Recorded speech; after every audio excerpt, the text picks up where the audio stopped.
cahaya yang membuat pikiran kita terbuka, pemahaman kita lebih lebih terbuka mengenai pengalaman kehidupan kita, mengenai uh, apa rencana penciptaan dan segala sesuatu yang termasuk di dalam torikoh kita ini, ya, betapa pentingnya membersihkan hati, membersihkan kolbu itu nomor satu itu, gitu ya. Karena kalau hatinya udah kotor, udah banyak lekat, banyak debu, banyak kerak, maka pikiran kita juga akan terpengaruh oleh hati yang kotor itu. Itulah kenapa kita diajarkan melakukan zikir yang sangat intens, sangat intensif, agar hati kita ini kemudian menerima petunjuk. Dan Allah menggambar, maaf, pengasih Abah menggambarkan apa namanya nikmat Allah berupa petunjuk itu seperti hujan, ya, artinya hujan itu banyak gitu. Nah, tinggal kita bisa menampung apa enggak.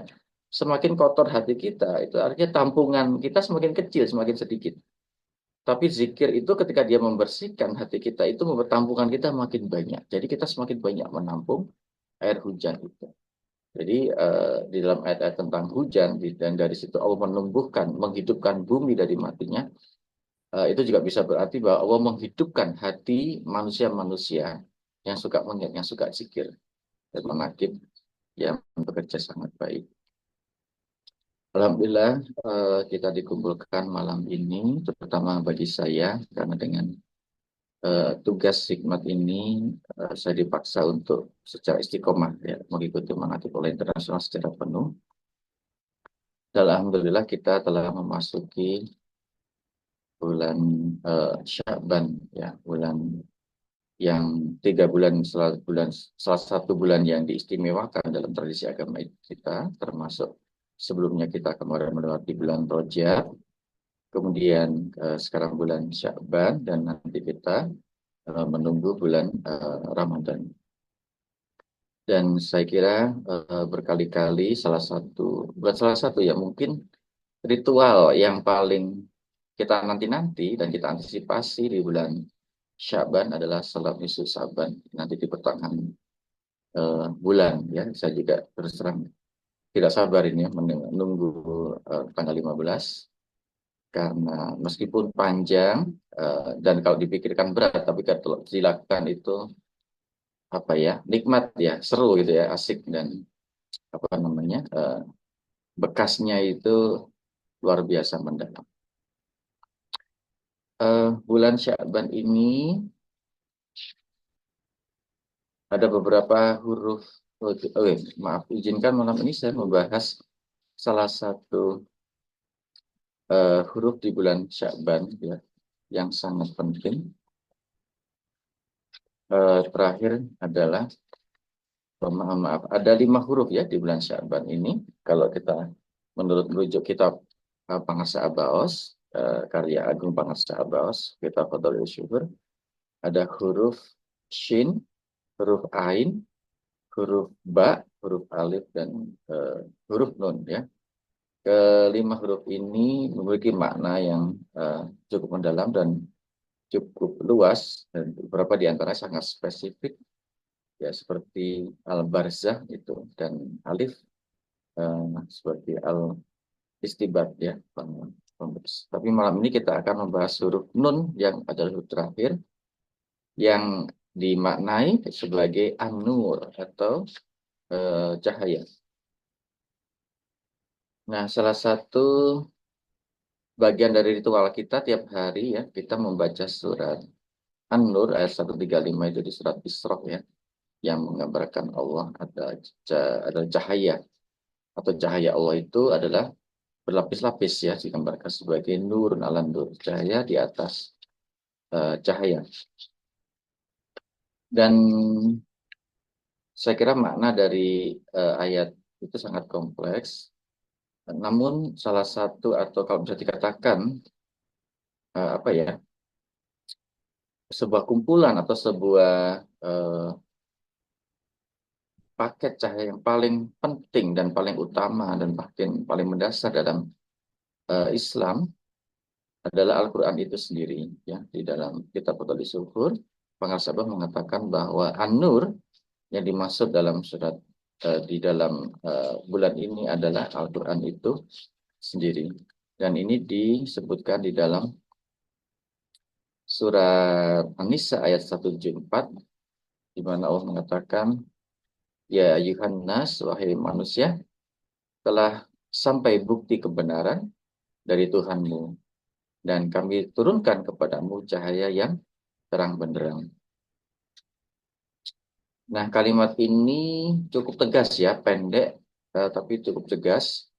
Dan kalau kita lihat struktur kalimatnya dan idenya, ini salah satu yang saya lakukan ya di kajian bahasa dan ide dalam bahasa, yaitu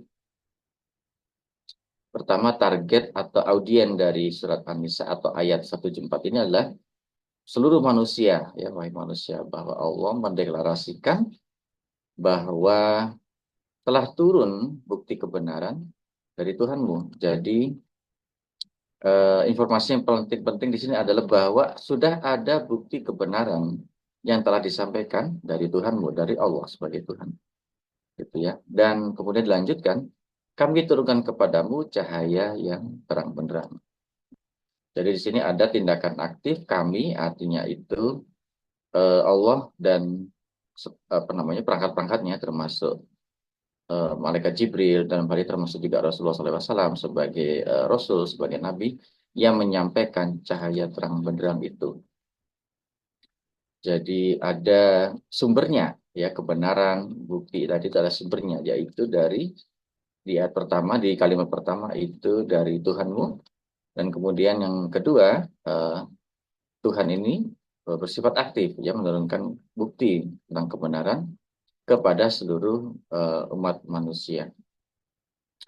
Kebenaran yang dimaksud di dalam ayat ini menurut para sahabat adalah Rasulullah SAW itu sendiri, beliau sendiri sebagai nabi dan pembawa wahyu, pembawa kalam Allah, membawa informasi. Dan yang dibawa dan sesuatu yang terang benderang ini adalah Al-Quran, ya. Nah, padanan cahaya terang benderang ini dengan Al-Quran ini sesungguhnya kalau kita ungkap cukup luas ya, tapi bisa kita sederhanakan sebenarnya. Eh, Kalau kita melihat simpel aja ya, kalau kita eh, apa namanya membutuhkan cahaya atau menggunakan cahaya dalam kehidupan kita, misalkan saat ini malam ya, kita tidak bisa melihat sesuatu tanpa cahaya, kita membutuhkan cahaya untuk berbagai macam kegiatan, termasuk dalam manhaj online internasional ini. Dan di dalam cahaya itu, kalau kita telaah, ada banyak sekali komponen ya, banyak sekali hal yang apa kita dapatkan dari hal yang sangat sederhana, informasi mengenai objek-objek di luar kita yang bisa kita lihat, bisa kita sentuh, kemudian bahkan adanya petunjuk tentang tata dunia, susunan objek-objek atau sesuatu di luar kita, bahkan diri kita sendiri, bahkan juga pengetahuan, ya, informasi atau pengetahuan lebih jauh tentang sesuatu yang ada di luar kita, bahkan tentang diri kita sendiri. Nah, pada tingkat yang lebih jauh lagi, cahaya atau apa namanya terang benderang ini itu menciptakan atau membawa lebih jauh lagi, bukan saja informasi dan petunjuk atau keterangan, tapi juga pengetahuan ya tentang sesuatu, dan sesuatu ini bisa banyak hal. Nanti kita apa namanya lanjutkan ya sedikit tentang apa yang dimaksud dengan banyak hal ini. Bisa merupakan menyediakan kita rambu-rambu ya, kalau kita jalan di tengah di dalam gelap ya, ketika kita menggunakan cahaya itu kan kita diberikan, kita tahu arah jalan itu kemana, kemudian kondisi jalan itu seperti apa, apakah dia apa namanya lapang, mulus, licin ya, enak di jalan, ataukah dia berbatu, becek, berbahaya, penuh duri misalkan, kemudian belokan-belokannya ke arah mana gitu ya. Artinya dengan cahaya ada peta, ada petunjuk tentang kemana kita mau pergi, terus kemana jalan yang bisa kita tempuh, dan bagaimana kita harus mempersiapkannya kalau jalannya itu ternyata becek, atau banyak batu, banyak duri, banyak pecahan kaca, atau hal lain yang membahayakan kita, maka kita akan mempersiapkan diri, dan proses perjalanan kita juga akan disesuaikan, atau kita mempersiapkan diri dengan kondisi jalan seperti itu. Itu kalau ada cahaya yang menerangi kita.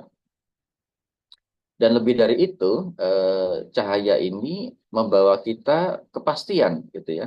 Pengetahuan itu membawa kita kepastian bahwa oh yang kita lihat adalah seperti ini situasinya, yang kita tahu seperti ini.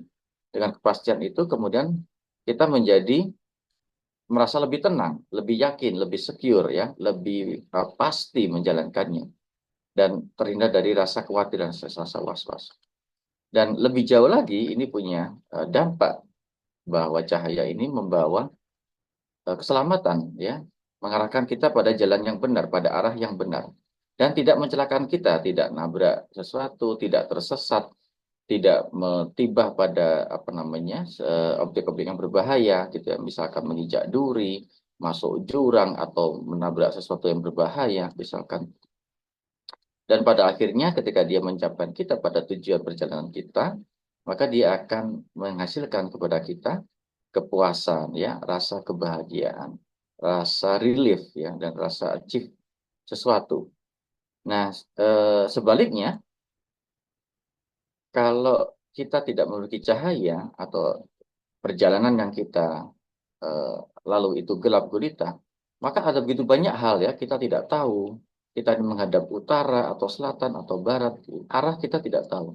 Kemudian kita juga nggak pasti melangkah itu penuh ketakutan, penuh keraguan-raguan, penuh pada tingkat tertentu ya penuh rasa khawatir, rasa was-was gitu ya. Jadi itu menghantui. Nah, pada tingkat yang lebih jauh, ketidaktahuan ini, ketidakpastian, ketidakyakinan ini benar nggak sih jalannya misalkan ya kalau kita mungkin Bapak Ibu pernah merasakan di dalam rumah sendiri gitu ya, tiba-tiba lampu mati atau listrik padam gitu kan. Meskipun tiap hari kita tinggal di rumah, ya kita tahu apa namanya posisi benda-benda objek di luar kita, orang yang kita kan tetap kita takut menabrak sesuatu itu ya, takut menyenggol, takut apa namanya salah arah gitu. Jadi situasinya seperti itu, ada rasa was-was, ada ketidakpastian, ada keraguan-raguan gitu ya. Nah, ketika kegelapan atau ketidakadaan cahaya ini menjadi terlalu lama dan menjadi apa suatu keadaan yang istilahnya itu terbiasa, maka dia menciptakan sesungguhnya kebodohan ya, karena kita nggak tahu, ketidakpedulian akan keadaan sekitar kita, dan dia membawa ketersesatan ya.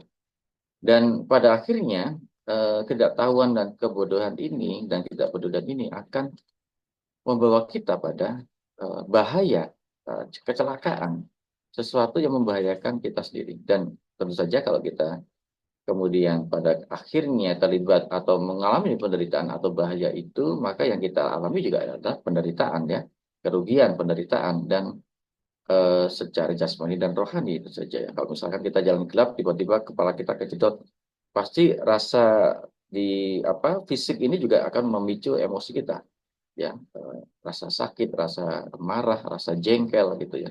Nah, persis seperti itu. Nah, ini analogi sederhana gitu ya, apabila perjalanan hidup kita yang kita hadapi itu ada cahaya atau tidak. Nah, ini menariknya ya. Nah, di dalam kitab Fadlil Zuhur, Pengarsa Abah mengucapkan tadi saya sudah sampaikan bahwa cahaya yang dimaksud di sini adalah Al-Quran. Artinya, Al-Quran itu menciptakan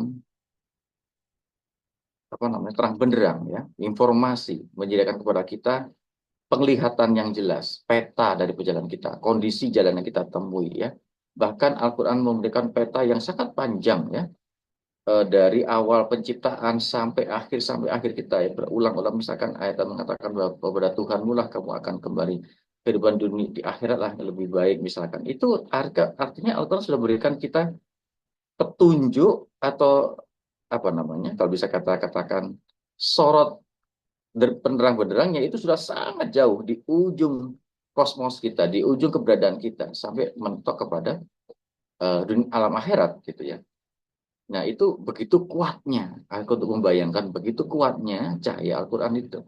Ya sampai tembus pada alam akhirat, tembus pada beberapa informasi-informasi tentang alam yang kita tidak tahu secara kasat mata, tentang adanya jin, adanya malaikat ya, ada masalah-masa lalu ya. Ketika di dalam ayat tertentu Allah mengatakan tidakkah manusia berpikir atau orang-orang kafir tidak tahu bahwa dulu langit dan bumi itu satu misalkan. Itu adalah sumber cahaya yang kembali ke belakang ya, kata Mungkar Sa'aba, dia berfungsi sebagai kaca spion yang sudut pandang ke depan dari belakang itu sama.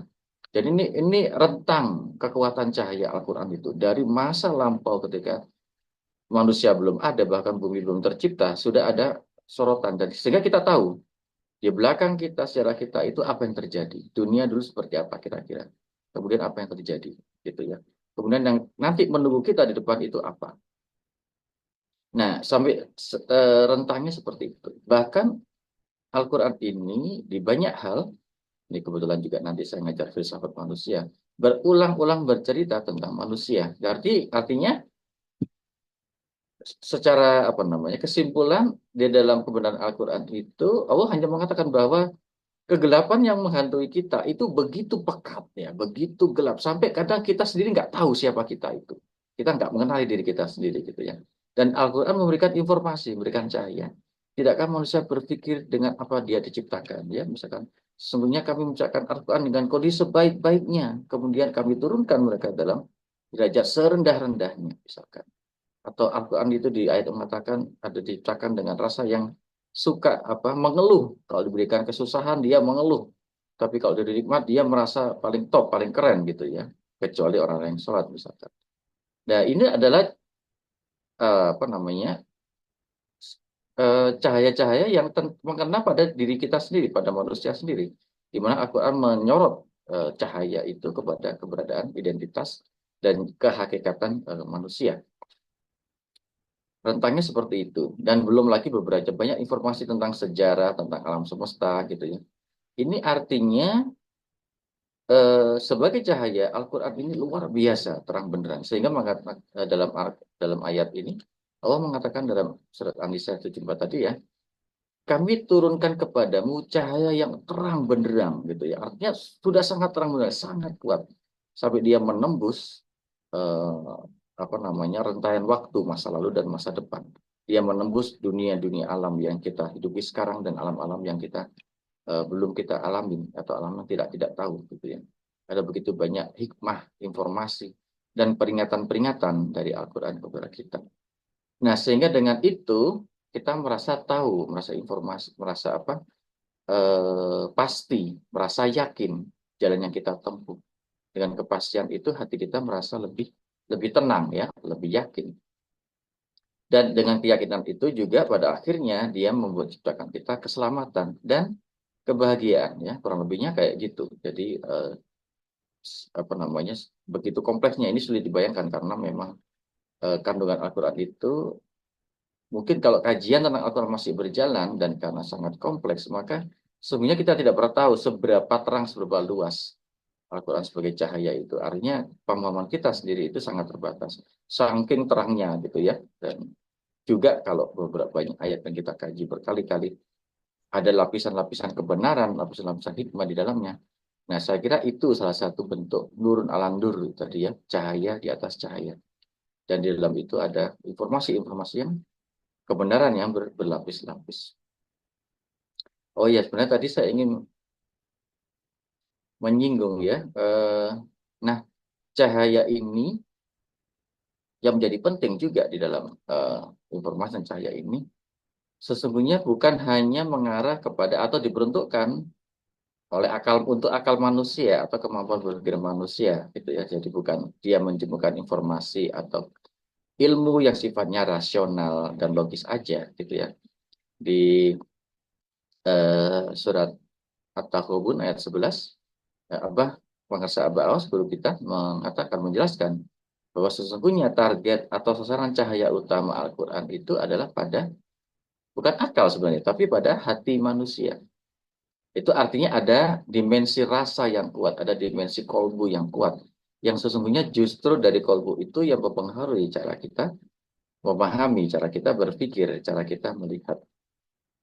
Nah, contoh seperti tadi, saya memuji bacaan ke Qori Ustadz Bejo Susilo tadi, sangat indah ya, sangat penuh penghayatan, penuh emosi, penuh rasa di sana.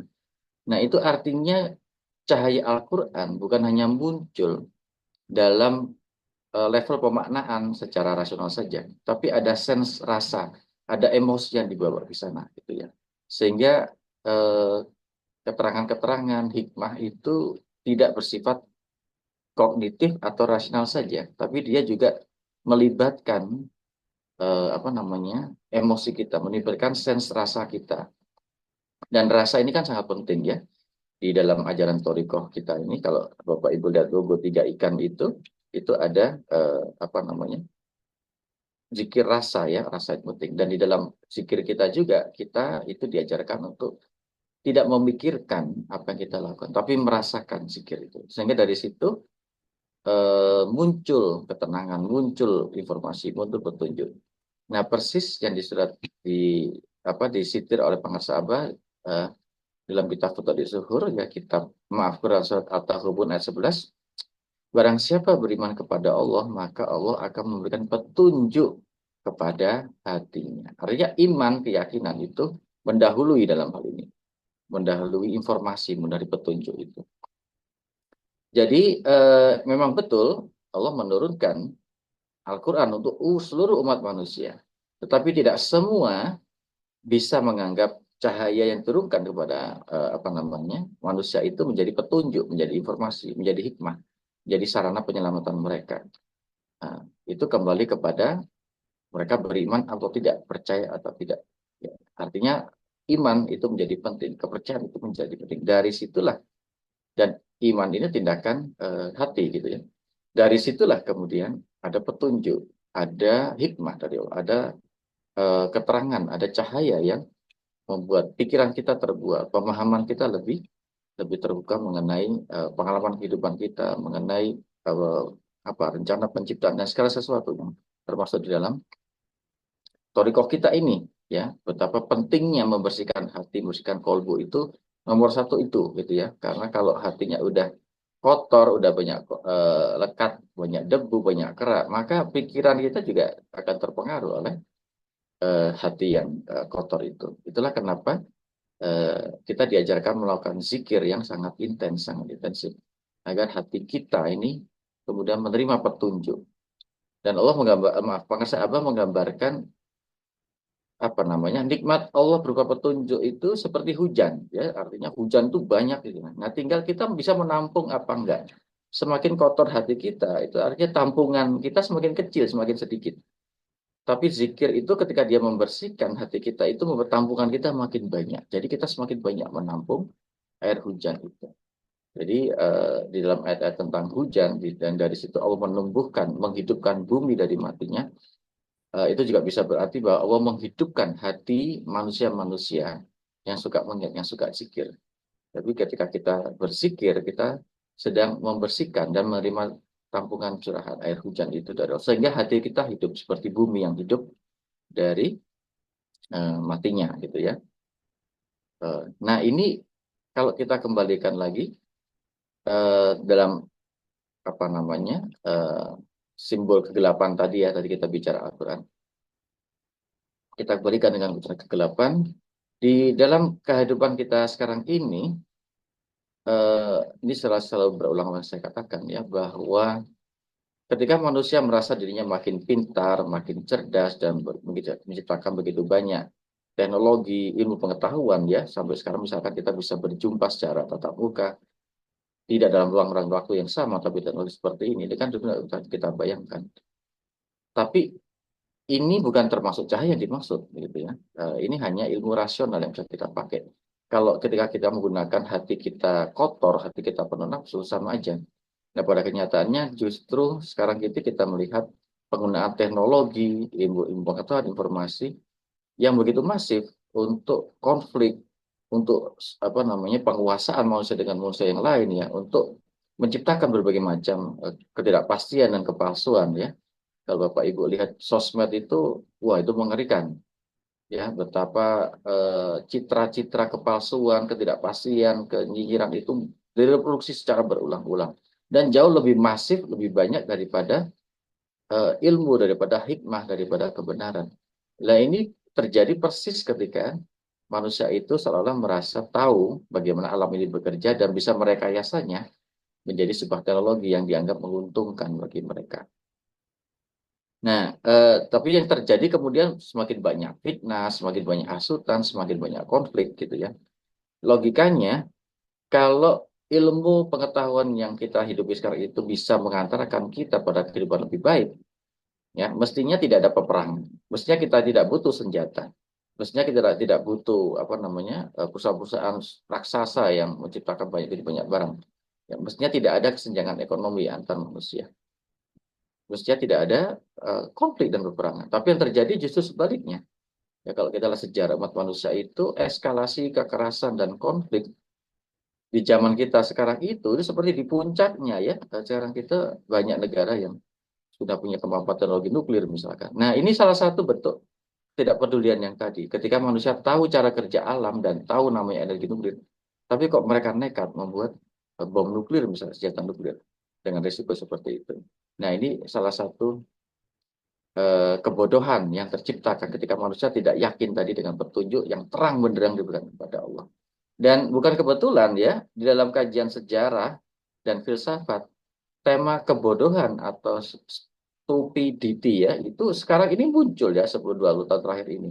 Ketika Al-Quran itu sudah bicara 1000 tahun yang lalu lebih tentang betapa manusia itu makhluk yang bodoh, yang tidak berpikir gitu ya. Itu sudah lama, bukan berarti mereka nggak pinter ya, atau mereka nggak cerdas dan bisa menciptakan alat-alat. Buktinya ini sekarang persis terjadi seperti itu.